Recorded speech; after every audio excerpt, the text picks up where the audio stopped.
Olá, tá começando o 98º episódio do Área de Trabalho da Gigahertz, patrocinado nessa semana pela ExpressVPN. Quem tá falando aqui é o Marcos Mendes e assim como toda semana, a Bia Kunz e Garota Sem Fio também tá por aqui. Tudo bom, Bia? Tirando os problemas técnicos, agora tá tudo bem. O importante é que estamos gravando. É isso aí. O StreamYard ele tem ficado meio de birra com você, né? É, mas tá tudo resolvido aqui. Tive que fazer até um roteirinho aqui do que eu tenho que fazer para o som funcionar, microfone funcionar, porque eu realmente me perdi. Mas tá tudo certo.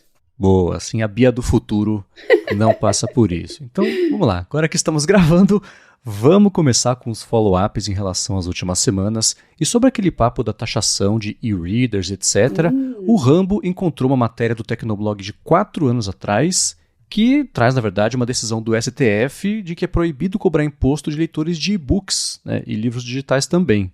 E isso o STF decidiu, né, foi uma decisão unânime que tanto os e-books quanto os livros digitais, como o Kindle, né, tem imunidade aí tributária e que impede a cobrança dos impostos sobre esses produtos no Brasil. Só falta avisar a empresas como... Bom, a Amazon não sei, né, ela tem uma operação um pouco maior, mas o que acontece, né, a gente compra na Amazon, por exemplo, quando vem de fora, já vem a cobrança de imposto automática e eu nunca fiz esse teste, mas no caso da Amazon o pessoal comenta que quando não é tributado, isso é devolvido, uma parte, pelo menos o valor aí. É uma coisa que eu sei que teoricamente acontece, mas não posso confirmar em primeira pessoa que é o que rola. Mas teoricamente aí, e-books e os leitores também são isentos aí de imposto de importação. É proibido cobrar, Rambo, mas se quiser pode. Se alguém arriscar e conseguir, ensina pra gente o caminho das pedras aí, que com certeza vai me ajudar e vai ajudar muita gente aí, tá? Exatamente. Boa. E também sobre livros, hábitos de leitura e etc., a Caroline deu a dica de um app de Android chamado Bookshelf. Ela falou o seguinte, é um bom jeito, né, para quem está começando ou quer se organizar, porque ele lê os códigos de barra dos livros e deixa mais fácil de você incluir, fazer a lista, acompanhar, enfim, né, dê o fim que você quiser. Então eu vou deixar na descrição aqui a dica do livro, do livro não, né? Do aplicativo Bookshelf para quem for ler. Engraçado que eu acho que eu já testei esse app nos tempos do iOS, inclusive ele era visualmente muito bonitinho, porque mostrava uma prateleirinha, os livrinhos lá, isso no tempo do esquemorfismo ainda, né? Faz muito tempo. Não sei Saudade, como é que tá inclusive. hoje. Saudade, muitas. Então, tá aí a dica. Eu vou dar uma olhadinha depois, ver como é que ele tá. Mas, salvo engano, se for o que eu tô pensando, realmente é um app bem legal e muito bonito. Bom, e pelo que eu tô vendo aqui, ele tem plataforma web também. Você consegue fazer conta direto, usando o Google, usando a conta da Apple, de uma empresa chamada Vital Source. Tentei achar voando aqui o aplicativo dele pro iOS, mas você falou que testou, então não tem, né? Se tiver, se eu achar, eu deixo aqui na descrição também. E sigam mandando, acho que essas dicas são sempre muito valiosas, porque a gente testa um app, testa outro, às vezes aparece um do nada, o do Neida, como a Larissa me ensinou, que eu achei o máximo, e encaixa. E aí, esse pode ser um deles, então vou deixar na descrição e sigam aí mandando pra gente. E Bia, eu sei que você teve um dia meio atribulado hoje, você chegou a ver alguma coisa sobre iPads novos? Passou pela sua bolha? Eu sabia que ia ter, sabia que era hoje, mas eu não vi nadinha. Você vai ver o meu react aqui em tempo real. Teve Apple Pencil nova? Exato, teve, acho que porque a gente costuma discutir aqui na área de trabalho, talvez o Apple Pencil seja o mais útil, porém, Bia, lamento, não para você. Porque tudo aquilo que a gente vê as funcionalidades que você usa, especialmente nos aparelhos Galaxy, etc. Tá. É o tipo de coisa que eu até estava comentando com o Felipe Espósito no último episódio do A Fonte, que assim, eu acho que tem uma diferença entre o que a Apple quer conceitualmente, que as pessoas, de desenvolver de produtos dela que as pessoas usem quando o assunto é o iPad Pro, especialmente Apple Pencil, e a nossa expectativa de produtividade. Ela trouxe ali, você aperta uma área, não um botão, mas uma área sensível à pressão para trazer menus contextuais, etc., e tem até uma vibraçãozinha ali, né, feedback áptico, mas é sempre associado a criatividade, aplicativos de desenho, de vídeo, etc. Então, pelo menos apareceu no evento ali de coisas mais ligadas à produtividade dia a dia, planilha, sei lá, essa parte de anotação de PDF, coisa assim. Vamos ver se no iOS 18, iPadOS 18 aparece alguma coisa. Esse o foco foi o chip M4, que a Apple falou que é voltado para IA, mas também não apresentou nada, que isso vai aparecer no iPadOS. E o Apple Pencil, que é super legal, o novo. Chama Apple Pencil Pro, inclusive. Mas a eu parte ia perguntar se era Apple Pencil 3, né? Seguindo a sequência, não. deveria ser o 3, né? Pois é, mas virou Apple Pencil Pro. E, enfim, né? Eu queria saber se você tinha visto algo do evento para falar sobre a parte de expectativa da caneta, expectativa e realidade, né? Nadinha, mas eu vou dar uma olhada. E o design dele? Tá igual ao 2? Mudou muito? Tá idêntico. Pelo menos batendo o olho assim, você não consegue diferenciar. É até curioso, porque o iPad ficou tão fininho que agora... E você segue carregando ele magneticamente em cima, né? Onde agora tem a câmera no modo paisagem ali. E ele é mais gorduchinho do que o iPad, então ele parece quando o gato se equilibra só na porta do armário, assim, sabe? Sei. Fica sobrando pros lados. Tá mais ou menos assim. Tá engraçadinho. Eu acho que, embora eu não tenha visto nada ainda, pela sua atualização, eu acho que eu não vou me surpreender, não, né? Ainda mais, eu tenho críticas, assim, com relação ao peso, né? A distribuição do peso, inclusive, porque eu acho que do jeito que ele é, né? O 2... Não sei se mudou o peso também, continua igual, porque ele cansa a mão pra escrever. Ele cansa. É o tamanho dele, caramba, né, que é meio desengonçado, né? Pra arte pode ser bem legal, mas pra escrita, assim, eu ainda acho ele bem desengonçado. Exato, Tanto que nos próprios exemplos de uso, você não vê alguém escrevendo uma aula inteira. É sempre, tá no PDF e faz um círculo. Aí beleza, né? Você faz com o dedo também. Então, assim, não é para uma produção grande ele como ferramenta, até, por exemplo, e para desenhar, né, tá usando ali o Photoshop, enfim, qual que seja o aplicativo que você usa o Apple Pencil como um pincel mesmo, ou como, enfim, lápis mesmo, mas aí é diferente, né, do que você escrever mesmo, que exige mais minucioso e concentrado ali. O que é uma pena, né, porque os estudantes estão cada vez mais digitais, inclusive para escrita também. Então, seria legal se a Apple adaptasse um pouco essa Pencil, ou criasse um outro, por que não ter 2? Cada um escolhe aquele que gostar mais, né? De repente, um mais levinho, menor, para escrita, e o atual manteria para função aí gráfica e design, né? Que eu sei que muita gente gosta. Você, na faculdade, você costuma ver o pessoal usando o iPad Apple Pencil ou não? Vejo. E por incrível que pareça, eu ainda vejo muito o primeiro Apple Pencil. O 2 é mais raro. Talvez em iPads mais novos, assim, quem comprou depois está com o 2, mas eu vejo, acho que a maioria com o 1. E muito Samsung. Principalmente o S6 Lite, né, que tem um preço muito acessível, tem caneta, vem com capa também já, então para estudante, né, sempre duro e tal, ajuda muito e acho que é disparado o mais popular nas faculdades. Eu te perguntei porque, por exemplo, o ouvinte Anthony Setkowski do A Fonte falou que ele visitou a faculdade onde ele se formou e ficou impressionado que tem muita gente com iPad, com o Apple Pencil também, etc. Então vale você perguntar, Bia, quando voltarem às aulas, você pode perguntar pra galera, né, o que te leva a usar o Apple Pencil, faz um censo informal ali de quantas pessoas usam o Apple Pencil, quantas usam as canetas digitais aí, que seja uma alternativa no iPad, da Samsung também, vale explorar isso aí. E claro, quem escuta, manda pra gente, gigahertz.fm/feedback. Uma coisa que eu tô vendo cada vez mais é o Galaxy Book, que é o computador com Windows, tela sensível a toque e a caneta.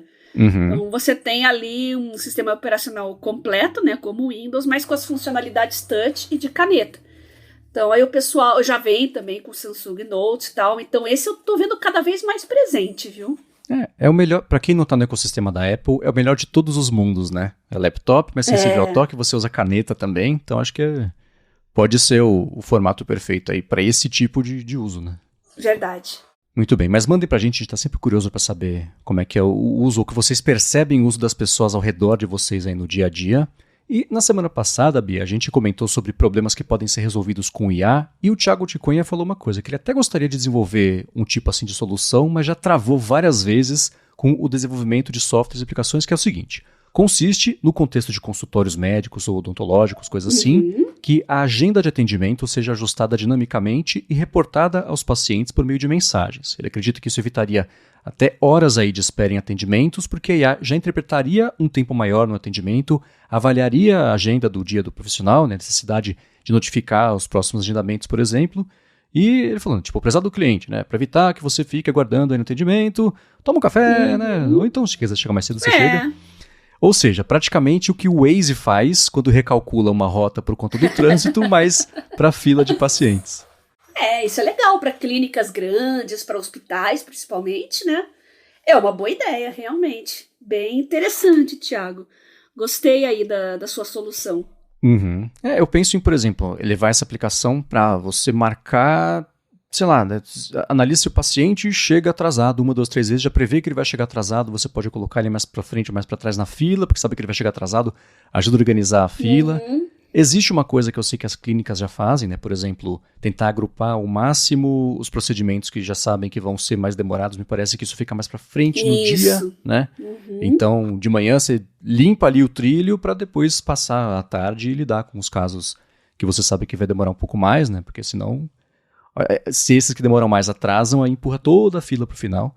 Mas eu acho que o uso da IA aí, ele pode até manter uma análise constante do que acontece, de atrasos, né? Que tipo de procedimento costuma atrasar mais ou menos, etc. E ajudar isso no agendamento dos exames. Pode até trazer mais, não digo aproveitamento do dia, né? Não só na marcação do exame, avisar o paciente que vai atrasar 15 minutos, mas você usar IA para tentar eliminar esses atrasos e, entre muitas aspas, prever o imprevisto, né? Contabilizar o imprevisto como uma coisa que faz parte ali do tempo do exame. E, no máximo, na pior das hipóteses, faz o quê, né? Se não atrasar, ótimo, você consegue puxar a fila para mais cedo com o pessoal que já estiver lá. Mas tá aí. Para quem tiver ideias parecidas, mandem pro Thiago Ticonha, mandem pra gente. A gente junta as pontas aqui, quem sabe sair mais um app como consequência aqui da existência da área de trabalho, né? E pense num diabético, por exemplo, né? Que atrasa o exame dele. Geralmente ele tem que estar de jejum para fazer um exame de sangue ou alguma coisa, e o atraso ele pode ter complicação por causa disso, né? Por causa do jejum muito prolongado.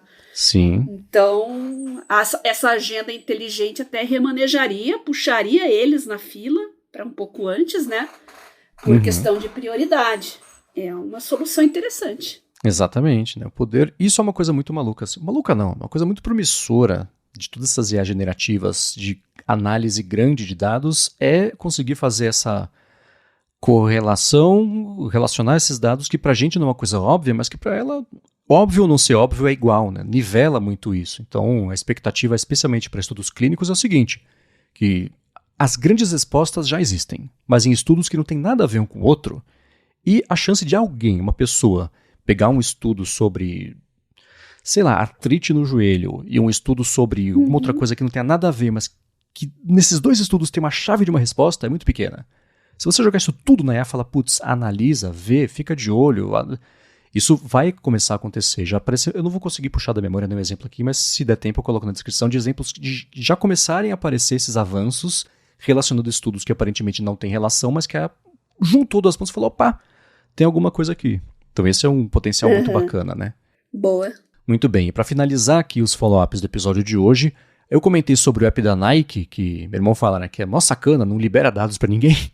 O Rafael Machado deu a dica de um aplicativo chamado Health Fit. Eu vou deixar na descrição aqui. Ele falou que pega os dados e sincroniza com o Strava.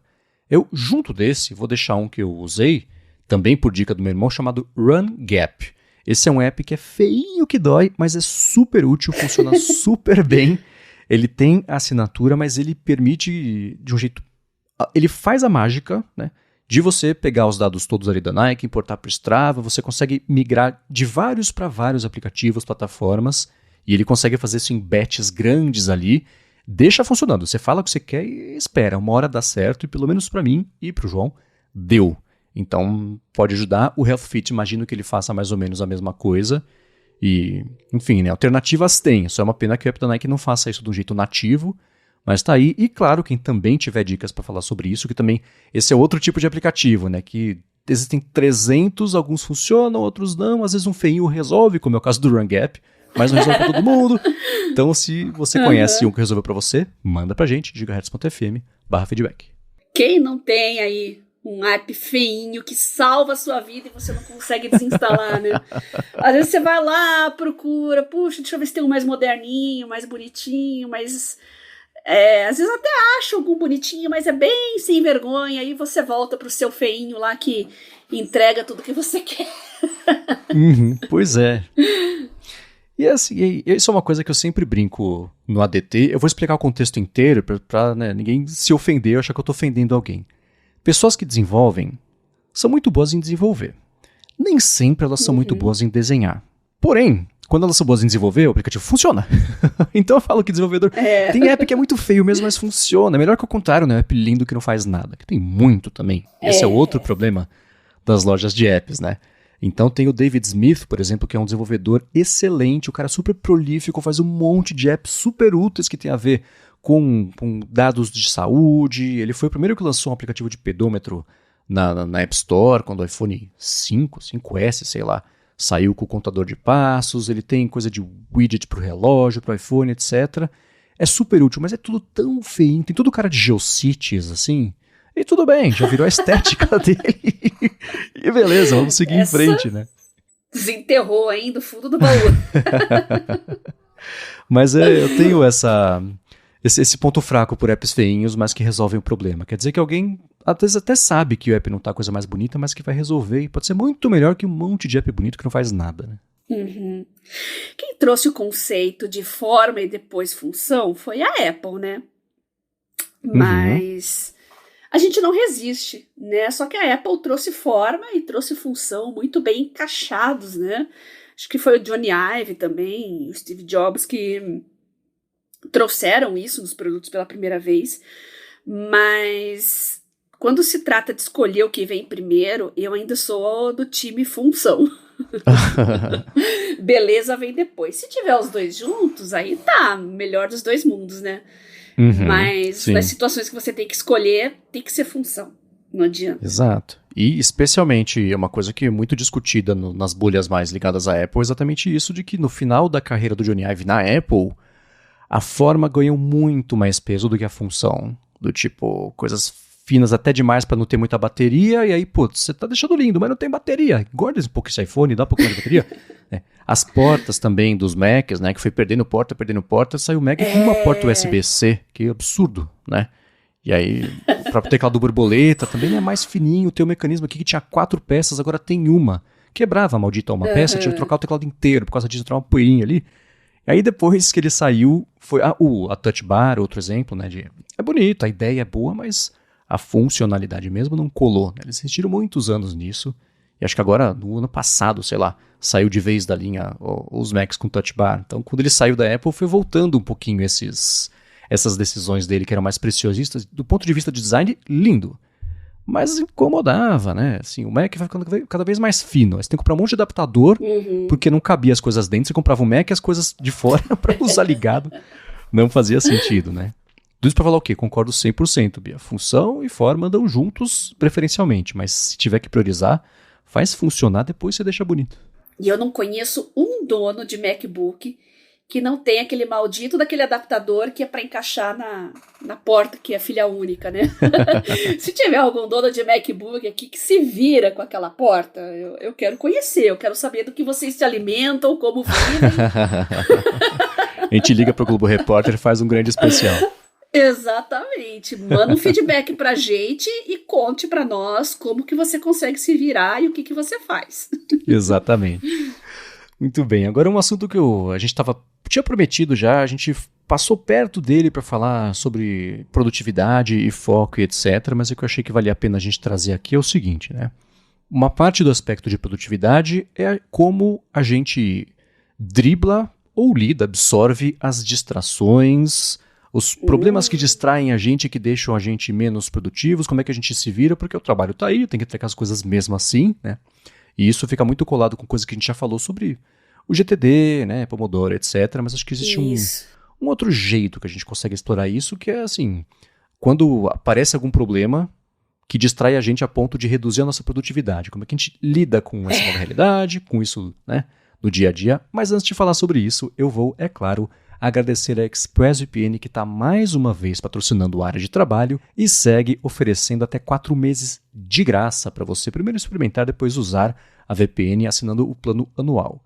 É o seguinte, se você depende muito da rua para o seu trabalho, se você tem uma vida muito móvel, você certamente tem que acabar usando mais cedo ou mais tarde um Wi-Fi público de um shopping, de um aeroporto, de um hotel, de um avião, que seja. E nem sempre, mas geralmente o Wi-Fi é de graça porque os seus dados são o preço da conexão. Eles analisam ou coletam os servidores, aplicativos, sites, streamings, conteúdos, dados que são trafegados, porque isso depois vai, na melhor das hipóteses, parar em estudo indica que o aplicativo tal teve 300% de aumento de uso no último ano. Como é que eles sabem disso? Com serviços assim, que olham para o tráfego de dados, né? Então, mesmo que não seja uma coisa nefasta roubando os seus dados, você que usa tem que ter o direito de dizer não, porque esses são os seus dados, né? Com o ExpressVPN você faz isso, você protege a sua conexão, nem quem oferece a conexão e nem a ExpressVPN sabem o que você está fazendo, o que é excelente, passa tudo a ser criptografado e sem perder velocidade. Eles investem muito em estrutura para você não perder velocidade quando você usa e se conecta ao servidor deles do Japão, dos Estados Unidos, seja por onde você quiser rotear a sua conexão. E uma coisa bem bacana é a seguinte, roteando a sua conexão pelos Estados Unidos, você vai abrir o Max e vai falar assim, escuta, se você está viajando, o catálogo é diferente. Eu digo, ótimo, porque eu consigo ver muito mais coisa do que tem aqui no Brasil, né?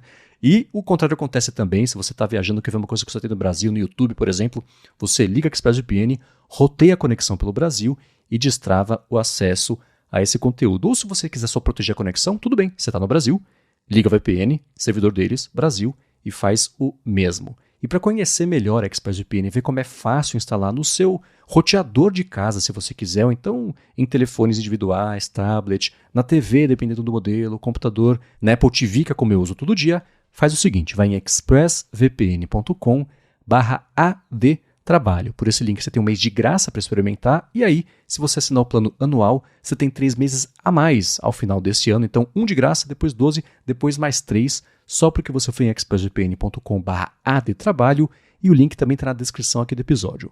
Muito obrigado à ExpressVPN pelo patrocínio de mais esse episódio do Área de Trabalho e pelo apoio a toda Gigahertz.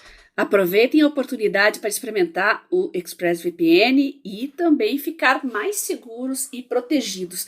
Acabou aquele tempo que você se conectava numa rede de hotel, feliz da vida, esquecia do mundo como se não houvesse amanhã.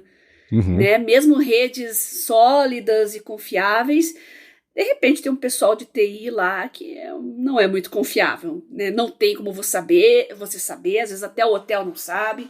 Então não esquenta a cabeça, coloca lá VPN em todos os seus dispositivos, coloque nos da sua família, principalmente, porque eles não têm o grau de conhecimento que você tem, de navegação segura que vocês têm, então vale para você, para sua família, você coloca lá no seu roteador e tá tudo certo. Muito obrigada, ExpressVPN, por patrocinar o Área de Trabalho. Muito obrigado e vamos lá. Todo mundo já passou alguma vez na vida pela situação onde você tem um monte de coisa para fazer, etc. Mas acontece alguma coisa externa que você não controla, pode ser com você, pode ser com alguém que você conhece, que vai te preocupar, que não te deixa dormir, que vai te deixar zureta e você tem que lidar com isso, né? E a gente já sempre tratou aqui na área de trabalho como você tem trabalho a fazer. Como é que você fica mais produtivo, né? Quais são as ferramentas, os métodos, os aplicativos, as formas de você modularizar e deixar o seu dia numa sequência, pelo menos assim, que eu tento promover de fazer, né, que funciona bem para mim, é o que eu tenho a oferecer, né, de uma sequência de minha linha de produção, assim, emendar uma coisa na outra e vambora, né, mas modular o suficiente para poder quebrar isso, jogar para frente, para trás, conforme a situação pedir. Outra coisa é quando você não controla esse tipo de coisa, né, e acho que eu separei aqui alguns jeitos que eu pesquisei, uns que eu não conhecia, eu vou retomar uns que a gente já falou aqui e fazer essa amarração.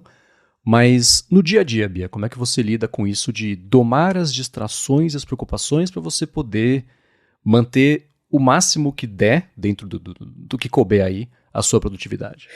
Bom, eu desligo notificações, vocês sabem, eu gosto de um smartphone mudinho, quietinho. Só tem notificação aqui para os membros da minha família, os mais próximos, né? Só que mesmo assim, nos momentos mais cruciais que eu preciso de concentração máxima, é modo avião em tudo, gente. Não tem outro jeito, tá? Eu consigo me segurar bem, não tenho tentação de ficar abrindo rede social. Isso é uma coisa que já superei faz tempo. Eu só não superei a minha mãe ainda, porque eu já contei pra vocês, né, gente? A minha mãe, se ela me ligar 10 vezes e eu não atender, ela liga pro IML. A 11ª ligação dela vai ser pro IML. Mas eu aviso hoje, converso com ela, eu falo, ó, tô bloqueando aqui o meu calendário, eu preciso terminar isso aqui até meio-dia, vou ficar incomunicável. Só manda mensagenzinha no WhatsApp lá e fico offline, gente. É o que funciona pra mim. Não tem barulho, eu funciono muito bem sem barulho. Barulho me distrai muito, eu detesto. Tanto que fora de casa eu tô sempre com fone de ouvido, nem que seja só pra isolar ruído. Então, meu segredo é silêncio e 0 notificações. E o seu, Marcos? Aí vai entrar aquela parte que eu sempre faço esse disclaimer, sei lá, porque eu acho que ele é importante, porque eu sei que o meu dia a dia não é o de todo mundo, né? Porque eu, quando eu trabalhava na agência, eu recebia um balde de coisas pra fazer, eu fazia e entregava, porque tinha, sei lá, era parte de animação, era motion design, no Flash, etc. Então tinha, sei lá, 30 banners pra entregar hoje. Full banner, super banner, skyscraper, expansível, blá blá blá. Então eu dividia lá com o Alex, que trabalhava comigo, cada um pegava um pouquinho, o fim do dia tava resolvido, né? Feito. E sempre funcionou muito bem isso. Trabalhos que exigiam, sei lá, vamos todo mundo passar o dia inteiro pensando sobre o conceito da campanha tal, chega no fim do dia, vamos juntar na sala de reunião, aí amanhã a gente faz isso de novo. Eu achava mais atravancado o processo. Eu percebi que, assim, eu vou falar o jeito feio e aí eu vou explicar pra ficar menos feio. Eu não sou um team player, que o pessoal fala assim, não, né? O cara... Não, eu prefiro que eu receba um monte de tarefa pra fazer, que eu sente a bunda e que eu faça, né? Que me deixem quieto fazendo, porque eu vou entregar. Tem que ser pra hoje, tem que ser pra amanhã. Beleza. Nem sempre a vida é assim, eu sei, mas sempre funcionou muito bem comigo. Quando eu passei, por exemplo, quando eu fundei aqui a Gigahertz com o Rambo, a gente começou a fazer os nossos podcasts todos aqui. Eu, o Felipe, o ADT existia, etc. Eu ainda estava na agência. Funcionava bem equilibrar esses pratos todos, porque eu já tinha na agência, não é, no seu jeito, assim, não imposto, não treinado, mas já tinha estabelecido, já tinha no fluxo de trabalho de alguns anos lá, todo mundo já sabia que podia me passar o negócio e eu entregava bonitinho no fim do dia. Beleza, consegui equilibrar os pratos todos, porque eu acordava, eu ia dormir, eu sabia tudo que eu tinha que fazer ao longo do dia e organizava do jeito que funcionasse melhor. Quando eu percebi que fazer tudo muito bem eu ia precisar dar mais tempo ainda, eu escolhi, óbvio, a Gigahertz. Foi que até a gente fez um episódio aqui falando sobre o processo de decisão de sair da agência, passar a trabalhar só com isso, e foi justo quando eu passei a entender mais o valor de estabelecer tudo bonitinho, deixar no calendário. Eu sei que hoje, por exemplo, ia ser um dia... Hoje vai ser perfeito. Hoje tinha um evento da Apple, né, de manhã. O Felipe, que grava comigo lá, a fonte, ele tinha um monte de coisa para fazer por conta do 95 Mac. A gente ia gravar às 3, aí acabou atrasando um pouquinho, às 2, sei lá. Aí tinha que editar, revisar, publicar. A gente tinha a nossa gravação aqui às 6 da tarde hoje, né? Dá para ir modularizando, corre um pouquinho aqui, solta um pouquinho lá, e beleza. Eu terminei, eu publiquei a fonte, eram 6 em ponto. Pra gente começar aqui a nossa gravação, às 6 em ponto, e funcionou, né? Mas é porque eu tenho essa sorte de... Assim, eu tinha feito a pauta, a gente gravou, eu sabia onde tinha a maior parte dos erros, que precisava fazer uma outra correção, eu editei, eu revisei, eu publiquei. Eu sei que isso é insustentável, né? Você não consegue ser uma empresa inteira, o tempo inteiro. Mas isso funciona. Quando aparece um problema, quando aparece um imprevisto, aí uma coisa é você priorizar o que você sabe que você vai conseguir fazer e entregar hoje e não deixar isso... É que nem o que a gente está falando da fila de pacientes, né? Como é que você resolve... reorganiza tudo para gerar o menor impacto possível em cada uma das pecinhas na sequência que você tinha que entregar entre você acordar e dormir, né? É assim mais ou menos que eu penso, mas eu sei que ser responsável por todas as pontas de um negócio, por isso eu consigo, claro, modularizar ao máximo, mas não é esse dia a dia. Quando aparece um imprevisto, alguma coisa que preocupa, etc., para mim funciona bem eu ter já as coisas estabelecidas no calendário, que é o Marcos chefe do passado que estabeleceu o que o Marcos funcionário do futuro ia ter que fazer, né? E para caber mesmo, né, assim, 8 horas de trabalho num dia em que eu só tenho 4 horas disponíveis para trabalhar, é essa parte de modularizar, ver o que é realmente necessário para fazer. Entra um pouquinho aí, por exemplo, o GTD, né, o David Allen, que tem, né, para recapitular, captura. Tudo o que você tem que fazer, tira da cabeça. Bota numa lista de tarefas, voice memos, caderno, etc. Beleza. Colocou no papel, esclarece, né? Você vai fazer as listas do que tem que fazer agora, o que dá pra fazer depois, o que você não precisa fazer hoje, o que você vai arquivar só. Beleza. Organiza, junta as tarefas parecidas, né? Vou deixar mais em blocos ali, sei lá, e-mails de patrocinadores que chegam da Gigahertz, né? Chegou um agora de manhã, chega um à tarde, o dia tá corrido, putz, eu vou tirar meia hora no fim do dia e respondo todos ao mesmo tempo, né? E aí já facilita, prioriza também, né? Aí entra a parte mais de longo prazo, reflexão, revisa as listas que você faz com frequência, que você pode priorizar, né? De novo entra a parte de lista de atender pacientes aí. E aí, por último, aquele negócio de ação, né? Você agir, o que eu posso fazer agora, foco, eficiência nas tarefas, tem aquele negócio da regra dos 2 minutos, né? Se dá pra fazer em menos de 2 minutos, faz. Não deixa acumular, porque se você deixa acumular um monte de coisinhas de 2 minutos, chega no fim do dia, você não fez nada, você tem 1h30 atrasado aí pra fazer, que já podia estar resolvido. Né? O tempo que você passa preocupado em fazer ou não, dá pra ter feito, né? Então, eu tento separar um pouco isso, né? E ajuda muito o Marcos do passado ter mandado o Marcos do futuro fazer, que eu tenho que fazer, não tem desculpa, né? Ah, puxa, mas eu tô preocupado. Tá, fico distraído, mas acho que tentando tirar o máximo do que é prioridade ali, deixando só o núcleo mesmo que você tem que fazer, dá pra ir levando mais ou menos. Faz sentido até aqui? Total. Tá. Porque eu queria até comparar com o que você falou agora há pouquinho, do jeito que você costuma trabalhar quando acontecem os imprevistos, etc. Você é uma pessoa extremamente organizada, né? Você tem tudo planejadinho, bonitinho, o que você tem que fazer, né? Quando bagunça, qual o jeito que você costuma fazer para reorganizar, né? O quebra-cabeça tá montado, caiu uma bola em cima, desmontou tudo. Como é que você volta a montar de novo? Acontece as emergências aqui em casa, eu preciso apagar incêndio, às vezes eu fico doente, e eu tenho uma regra para isso, que é a mesma regra que eu passo para quem tem filhos, tá? É a regra dos 2 deadlines. Vamos supor que você tenha que entregar um trabalho, uma tarefa, um relatório, alguma coisa no dia 30. Esse é o deadline do seu chefe, do seu trabalho, tá? Crie um segundo deadline que é o seu, abrindo uma brecha na agenda para imprevistos e colocando num dia que você tem certeza absoluta que você vai estar livre para fazer aquilo. Então, eu tenho meus dias de home office, né? Que no meu caso, o dia da semana que é home office sagrado, né? Que eu não marco nada, é quarta-feira. Então, se eu tenho alguma coisa para entregar na segunda, eu coloco o meu deadline para quarta-feira anterior, porque é um dia que eu sei que eu vou ter paz para fazer aquilo. Isso é importante porque filhos adoecem, o carro quebra, o pneu fura. Então, se isso acontecer, você tem um respiro. Você pode pegar uma madrugada enquanto você está cuidando do seu filho com febre, e aí você tem esse respiro para poder trabalhar e se adaptar, tá?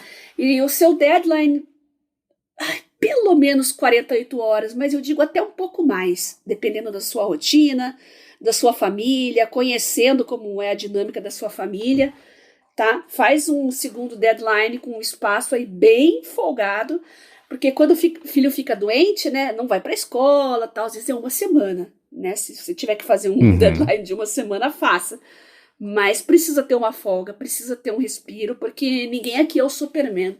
A gente adoraria ser, né? Tem muita gente que jura que muitas supermães aí que se viram nos 30 aí para fazer tudo, só que o corpo padece, né? E manda a fatura dali um tempo. Vem burnout, vem problemas de ansiedade, de depressão, baixa autoestima, né? Ninguém sustenta isso por muito tempo.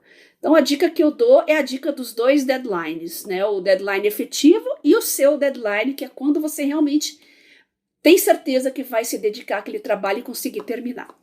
E você entrou justamente na segunda parte, que essa é a que eu nunca pratiquei. Na verdade, não tudo que eu vou falar aqui, uma coisa ou outra, vou comentar um pouco da minha experiência pessoal, mas que isso, é a parte do autocuidado. Que nem semana passada eu falei alguma coisa sobre autoajuda, não saiam correndo, isso é importante também, né? Então, eu falei tudo da responsabilidade, né, que é você... o jeito feio de resumir o que eu falei assim, putz, tá distraído? Faz mesmo assim. Não foi isso que eu disse, né? Mas se alguém interpretou dessa forma, porque eu não trouxe essa outra parte vem agora. E são, por exemplo, isso eu nunca fiz, mindfulness e meditação.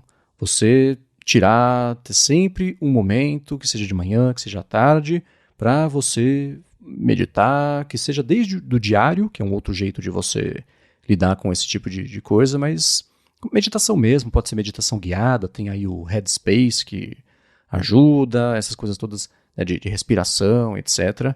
Nunca fiz, mas nunca vi alguém falar assim, nossa, eu comecei a fazer e piorou muito a minha vida. Não, para as pessoas que isso funciona bem. No máximo, não vai fazer diferença. Então, quer saber? Tenta. Né? Então, pausas também, né? Isso esbarra talvez um pouquinho em Pomodoro, que para mim não funcionou, que é o seguinte, Pomodoro, para quem não conhece, você trabalha por... Tem um monte de variações, mas acho que é oficial. Você trabalha por 25 minutos, pausa por 5. Aí você marca, fiz um Pomodoro. Quando você fizer 4, você aumenta as pausas. Então, a cada 25 minutos, você pausa por 15, pausa por 30 minutos. Por que para mim não funcionou? Porque entre o minuto 0 e o minuto 25, a hora que estava 24,5, eu entrava no flow. Aí eu tinha que parar. Então, quebrava muito para mim esse fluxo, porque a janela de 25 minutos para mim era muito curtinha. Então, acabou sendo mais disruptivo do que ajudar na produtividade. Porém, pausas, né, regulares, isso vai te ajudar, nem que seja para você... Aí é um contrato que a pessoa faz com a própria pessoa. Assim, ao invés de trabalhar se preocupando com isso, trabalha por 40 minutos e se dá 10 para preocupar. Depois volta esses 40. Foco, né? Foco modular, entra e sai do foco. Não é uma coisa fácil, porque eu sei que as preocupações não dá para desligar da cabeça, mas ir se treinando, e isso com a ajuda de meditação e do lance todo de mindfulness, ajuda a domar mesmo a mente, a você, aos pouquinhos, conforme for possível, se deixar preocupar ou tentar ao máximo bloquear, não que sejam estar em negação, mas impedir que esse pensamento entre nesse momento, porque o momento é para foco, para você fazer uma outra coisa. É claro que não dá. Eu tô falando tudo isso sobre o quê? Fazer tudo sozinho. É óbvio que não dá. Você falou, ninguém é super-humano, né? Então, ajudas profissionais. Ajudas primeiro, né? Alguém, vamos em etapas. Alguém para conversar, que seja colega de trabalho, amigos, familiares, ou se precisar, uma ajuda profissional. Eu fiz terapia por há alguns anos, e foi uma das melhores coisas que eu fiz, ajudou demais um monte de aspectos que eu não sabia que eram nós gigantescos e que estão mais soltinhos. Não está desatado, mas está mais soltinho, já ajudou bastante, né? Então, e em momentos mais desafiadores, quando era muito, muito, muito desafiador, né, não foi comigo, mas eu sei que dá pra, né, um remédio, uma coisa assim, mas isso sempre com acompanhamento. Não vou nem falar muito sobre isso, que eu não conheço. Existe a opção, né? Mas ajuda profissional.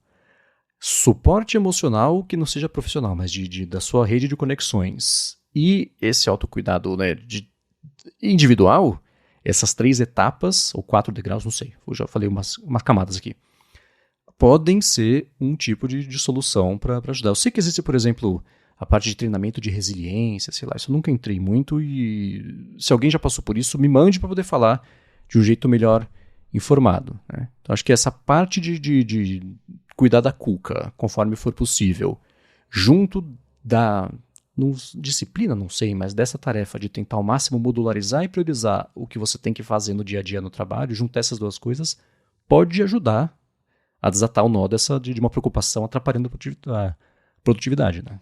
Uhum.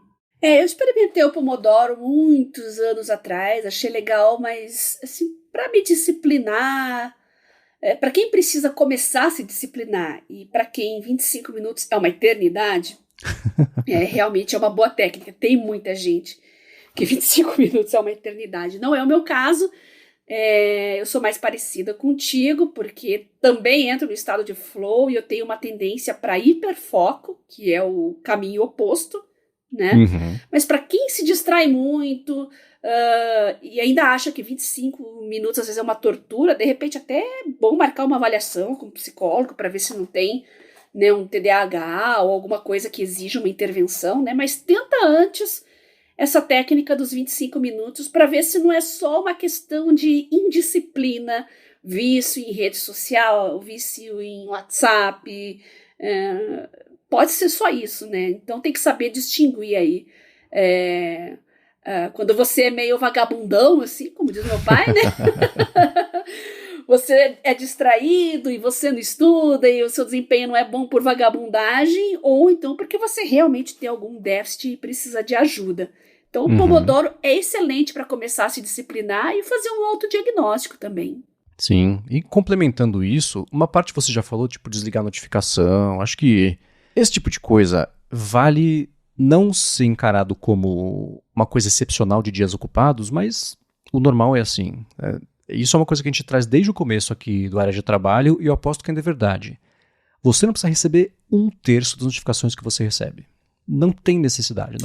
Não importa quanto você já secou, dá para escovar mais. Dá para tirar, dá para desligar. E um teste é o seguinte, né? Se já aconteceu, sei lá, acabou a bateria. É difícil hoje acabar a bateria, ficar assim, incomunicável completamente. Ou aquele dia muito, muito ocupado, assim, que você deixou acumular as notificações, assim. O que você perdeu de verdade? Né? Certamente alguém, alguma vez na vida, já passou, puxa, né? Foi o dia que se eu tivesse atendido o telefone, teria a rádio sorteou R$1 milhão. Tá bom, você é a exceção que prova a regra. Porque na prática, no dia a dia mesmo, né, essas notificações que a gente recebe... Então esse minimalismo digital, que é o termo lá do Cal Newport, vale primeiro exercitar no dia a dia, mas especialmente em momentos de emergência, desliga tudo. Pode ou voltar aos poucos, ou deixa desligado tudo. Você vai ver que é aquilo que eu já falei assim, né? E-mails realmente urgentes, que se você perder, você está demitido. É muito raro. Não é para não dizer que não acontece, né? Não fica esperando acontecer, óbvio, né? Vou desligar a notificação e isso já acontece. Não é isso que eu estou dizendo.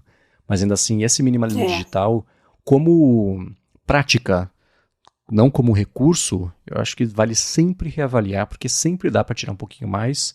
E aí entra até, sei lá, o que eu falo sobre trabalhar com white noise, que funciona muito bem, é bloquear ali, bloqueio sensorial externo para foco total no que eu estou fazendo. Isso eu costumava fazer mais, hoje eu faço mais como uma ferramenta. Não precisa a todo momento estar 100% isolado para ter foco. Eu deixo para quando eu preciso e funciona super bem, né? Mas essa redução de distrações, isso sim, acho que vale sempre investir, na verdade, em ou não momento de emergência, mas especialmente no momento de emergência, se dê menos oportunidades para alguma coisa te interromper e aí você voltar naquele loop mental da origem da preocupação, para começo de conversa que está te obrigando a fazer essa reflexão, né? Aqui eu sou rigorosa com notificações, mas eu tenho algumas exceções, né? Os lembretes de trabalho, Todoist, o Evernote, esses realmente eu deixo com som, mas são de notificações ligadas ao trabalho, não vai me distrair, porque geralmente é coisa ligada ao que eu já estou fazendo. Agora, uma dica muito importante tem notificações, interrupções que eu quero, tá? Mesmo que aquilo vá atrapalhar minha concentração. Por exemplo, um rastreio de um pacote, né? Às vezes você está lá trabalhando, aí, saiu para entrega. Você já fica esperto, né? Já fica de olho no portão, já avisa a portaria. Se você não está em casa, já avisa alguém para receber. Então, é uma interrupção que é importante, né? Só que nos aplicativos, principalmente esses de loja, as notificações vêm num balaio, né? No meio daquele mundaréu de notificação, tem lá que o seu pacote saiu para entrega, mas também tem promoção disso, promoção daquilo, aquelas coisas que você fica com raiva, né? Que às vezes te distrai, não quero saber disso agora. Então a dica, pelo menos no Android, é ir lá nas configurações, né, na engrenagemzinha e na parte de aplicativos, e ali onde lista aplicativo por aplicativo, você vai nas configurações. E geralmente nas notificações desses apps de loja tem subnotificações. Ou seja, você pode desligar as notificações de promoção e pode deixar ligadas as notificações de status de encomendas, por exemplo, né? Então, isso é bem interessante e tem loja que exagera. Vocês sabem, né? É o tempo todo. Sim. Se não tiver um controle ali, é o dia inteiro te interrompendo, né? Alguns distraem muito fácil ou se irritam, é fácil se irritar, e desliga todas as notificações. Mas como eu disse, de repente passou o teu pacote lá, não tinha ninguém para receber, vai ser um transtorno, né? Então, tem interrupções que você quer ter. Então, tem que se atentar a isso. Aí eu tô pensando no meu banco, né? Que não tem essa granularidade E aí tem que deixar ligado. Use o Super App, compra na loja, só pra saber se um dia eu vou colar no meu cartão. Né? Mas é a vida, né? Eu nunca vou esquecer o que o meu banco fez comigo na pandemia. No meio da pandemia, eu quase tive um ataque cardíaco.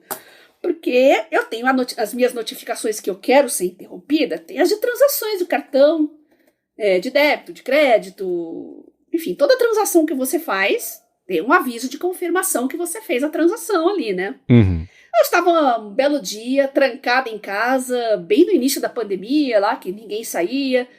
De repente, eu escuto a notificação do meu celular do aplicativo do banco de uma transação bancária. E ele tem o sonzinho próprio, né?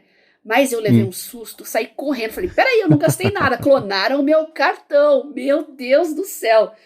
E era o aviso de uma live com uma cantora, mas eu fiquei com tanta raiva, eu xinguei muito, procurei o suporte do banco, isso não se faz, não se faz. Mas aí eu descobri que o meu banco tem essas granulações, como você diz, de notificação, e eu consegui deixar ligado só as notificações instantâneas de transação bancária. Aí é bem mais tranquilo. Fiz a compra ali, na hora eu já tô com o celular do lado, já pula ali a confirmação da compra e, nossa, isso salva vidas realmente. E uma última dica que eu separei aqui, essa é a mais difícil. Eu tenho uma dificuldade enorme de praticar, é o quê? Dizer não. Putz, e aí entra na priorização, mas assim, né? Ou você renunciar a coisas que você já ia fazer, e aí tem pessoas que podem estar contando com você, é diferente, ou de você não absorver coisas novas, falar que você não consegue absorver mesmo. E eu acho que isso é uma coisa que eu passei a entender, né? Se a pessoa está te convidando a participar de alguma coisa, quer fazer alguma coisa com você, está dependendo de você, quer dizer que ela confia em você. E se você disser não, quer dizer que tem um motivo para você dizer não, né? Você não precisa nem justificar. Às vezes pode, né? Pra a pessoa entender que tem um contexto ali, né? O que é diferente de se você disser não toda vez, aí é outra coisa, né? Mas acho que decidir o que cortar e não absorver coisas novas quando você sabe que alguma coisa que apareceu, um imprevisto, vai te tomar um tempo, nem que seja esse tempo de carga cognitiva que vai deixar o seu trabalho menos produtivo, que isso é o que acontece, né? O assunto todo aqui é esse. Então, exercitar esse músculo, eu acho que é importante buscar fazer isso, porque senão você... Aí entra a parte de burnout, que a gente nunca falou, né, de um jeito tão direto ou aprofundado, vale um episódio sobre isso, que é você querer acomodar mais coisa do que cabe para, sei lá, corresponder a expectativas que você está inventando que as pessoas têm sobre você e de responsabilidades que nem sempre todas têm que ser suas, né? Então, decidir o que falar não e dizer não mesmo, quando em situações emergenciais aí cognitivas, acho que é bem importante também. Burnout é um negócio muito sério, mesmo quem é organizado e metódico, eu já passei por isso, né? Eu tenho o péssimo defeito de querer abraçar o mundo com os pés e com as mãos, e eu já tô trabalhando nisso, né? Mas, já contei as histórias para vocês também. Tem professor que testa a nossa paciência, né? Como os que mandavam um trabalho pro dia 30 de dezembro, na semana entre Natal e Ano Novo. Tem umas coisas que são caso sério, né? Por causa da pandemia, eu tive um calendário acadêmico insano, né? Em 2022 e 2023, com 3 semestres, com a mesma carga horária dentro de um mesmo ano, não tinha férias, não tinha nada. Pausa só para Natal e Ano Novo, aí o professor achava que podia. Vocês não vão fazer nada nessa semana mesmo, então eu vou passar trabalho. Aí eu tive um burnout mesmo, mas eu tô mais tranquila com relação a isso, apesar de querer fazer muitas coisas, eu sei que não foi minha culpa. Então, tô mais leve com relação a isso e tô me cuidando mais. Não faço mais aquelas loucuras de passar meses dormindo 4, 5 horas por noite, que era o que eu tava fazendo. E minha saúde melhorou muito, meu desempenho profissional acadêmico, nossa, foi um aumento incalculável. E muita gente, Marcos, por incrível que pareça, acha que dormir menos tá perdendo tempo. Tem louco que realmente acha isso. Mas não é verdade, tá? Até porque envelhecimento cerebral e fadiga cerebral, perda de memória, perda de cognição, isso é uma realidade para quem dorme pouco, né? Eu já recomendei aquele livro lá sobre sono e tal, então a higiene do sono é fundamental na sua vida para memória, para aprendizado. Então, não pode ser negligenciado, não, tá? Dormir 8 horas por noite não é perder tempo, tá? Pois é, agora para quem tem outros métodos, se faltou algum, se você, falou bobagem, não é assim, manda pra gente. Eu acho que isso é uma coisa que, de todas as que a gente já trouxe aqui, é uma das mais importantes, que vale muito, tem inputs diferentes, de perfis diferentes. Às vezes assim, você fala, cara, nada do que você me falou aqui serve pra mim. Eu tenho que acordar às 7 da manhã, tá no trabalho, sei lá, 6 que seja, tá no trabalho às 8 e tenho que lidar com um monte de coisa que depende de mim, sair de lá às 8. Fala, porque acho que é importante a gente talvez circular um pouco mais essas situações, e aí às vezes a gente comentando aqui, alguém tem uma coisa bacana para complementar, etc. Acho que vale circular. Então podem mandar em gigahertz.fm/feedback. Para achar os links do que a gente comentou ao longo do episódio, você pode ir em gigahertz.fm/adtrabalho/98 ou dar uma espiada nas notas aqui também do episódio.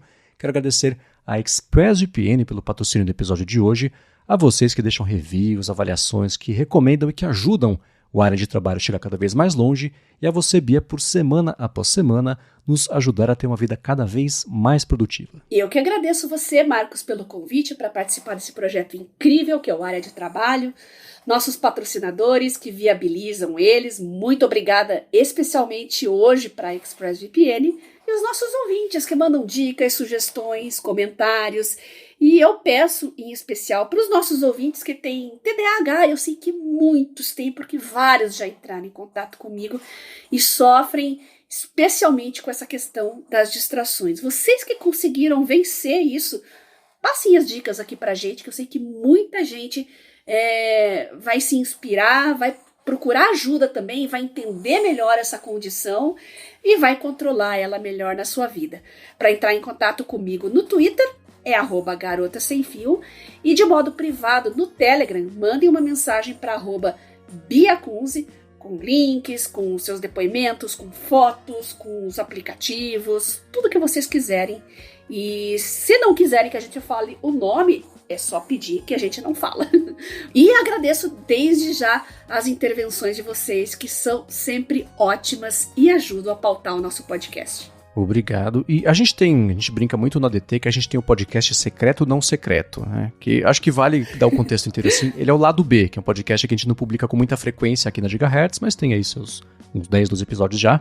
E a gente no ano passado gravou um episódio especial com a psicóloga que é autista, a Tatiana Perecin, e falou sobre autismo, TDAH, os desafios do convívio com as pessoas neurotípicas, etc. Eu vou deixar o link na descrição aqui, que já pode ter algumas dicas aí. Claro que também, quem tiver mais dicas ainda, mandem pra gente, que essa é outra coisa importante aqui que vale a gente sempre falar e manter no radar. O link para esse episódio vai estar na descrição. Para falar comigo, quem quiser, MVC Mendes, lá no Threads e também no Instagram. Apresento aqui na Gigahertz sua fonte e área de transferência. Apresento para a Alura o Hipsters Fora de Controle. E escrevo todo sábado para o Mac Magazine, no último fim de semana, sobre como o AI PIN e o Rabbit R1 descobriram que nem o Kickstarter, né? Às vezes fazer hardware é bem mais difícil do que o PowerPoint aceita. Vai ter link na descrição aqui.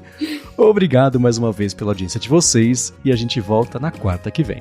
Beijoca sem fio a todos e até semana que vem.